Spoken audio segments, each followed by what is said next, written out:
بسم اللہ الرحمن الرحیم۔ ادارہ نظریہ پاکستان کے چینل مائی پاکستان سے آج بالا کوٹ کے مارکے کے معروف مجاہد اور صوفی بزرگ سید احمد شہید کی مجاہدانہ خدمات کا تذکرہ کریں گے۔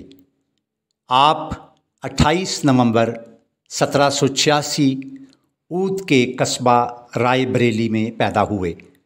آپ کا سلسلہ نسب 35ویں پشت میں حضرت امام حسن رضی اللہ تعالی عنہ سے جا ملتا ہے۔ سید احمد نے ابتدائی تعلیم گھر پر ہی حاصل کی۔ بچپن ہی میں فن سپاگری، تلوار، تیر کمان اور بندوق کے استعمال میں مہارت حاصل کر لی تھی۔ 18ویں صدی میں دہلی چونکہ اسلامی علوم کا بہت بڑا اور اہم مرکز بن چکا تھا، اس لیے آپ نے دہلی کا رخ کیا۔ شاہ عبدالعزیز اور شاہ عبدالقادر سے فیضان حاصل کیا۔ 1808 میں آپ اپنے وطن واپس آئے۔ یہ وہ دور تھا جب مغلوں کی حکومت زوال پذیر تھی۔ انگریزوں کے قدم ہندوستان میں جم چکے تھے، مرہٹے ملک پر چھائے ہوئے تھے۔ اسلامی حکومت کا زوال آپ کو پریشان کیے ہوئے تھا۔ ان حالات میں آپ نواب امیر خان کے لشکر میں شامل ہوئے اور دین کی تبلیغ کا کام شروع کر دیا۔ خواجہ امیر الدولہ نے بھی آپ سے اصلاح و ہدایت لینا شروع کی، لیکن نواب امیر خان نے جب انگریزوں سے معاہدے کا ارادہ کیا تو آپ اس کے لشکر سے علیحدہ ہو گئے اور سیدھے شاہ عبدالعزیز کی خدمت میں پہنچے اور اکبری مسجد میں رشد و ہدایت کا سلسلہ شروع کر دیا۔ اسی زمانے میں آپ نے جہاد کی تبلیغ کا کام بھی شروع کیا۔ آپ کا سارا وقت لوگوں کو جہاد کے شوق دلانے اور انہیں سچا مسلمان بنانے میں گزر رہا تھا۔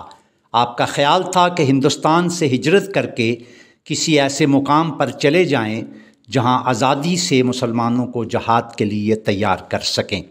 آپ نے یہ اندازہ کر لیا تھا کہ پنجاب کے شمال مغرب میں ہی کوئی ایسا مقام ہو جسے جہاد کا مرکز بنایا جائے۔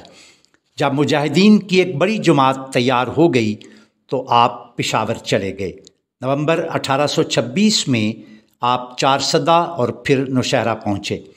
پنجاب کے حاکم رنجیت سنگھ کو پیغام بھیجا کہ بہتر ہے اسلام قبول کر لو اور ہمارے بھائی بن جاؤ، یا ہماری اطاعت قبول کر کے جزیہ دو، ہم تمہاری جان و مال کی حفاظت کریں گے۔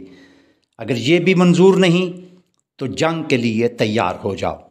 رنجیت سنگھ نے اپنے بھائی بدھ سنگھ کو 10,000 کے لشکر کے ساتھ مقابلے کے لیے بھیجا۔ 20 دسمبر 1826 کو 900 مجاہدین نے سکھوں پر شب خون مارا۔ تقریباً 700 سکھ مارے گئے، صرف 82 مجاہدین شہید ہوئے۔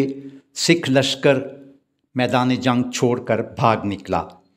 ہزارہ کے محاذ پر بھی مسلمان مجاہدین نے سید احمد شہید کی قیادت میں مختلف معرکوں میں اپنے جوہر دکھائے اور سکھوں کو ناقابل تلافی نقصان پہنچایا۔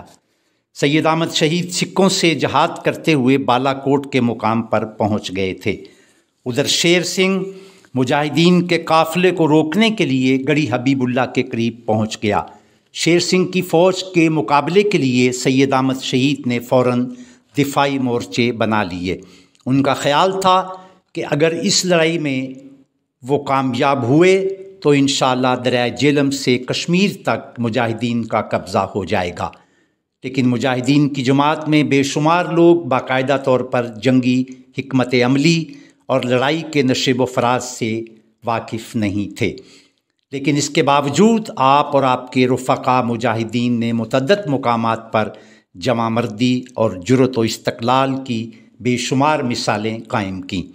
6 مئی 1831 معرکہ بالا کوٹ کے دوران سید احمد شہید سینے میں گولی لگنے سے جام شہادت نوش فرما گئے۔ آپ اور آپ کے مجاہدین ساتھی تحریک احیاء دین اور سکھوں کے ظلم و ستم کے خلاف نہایت پامردی سے برسر پیکار رہے۔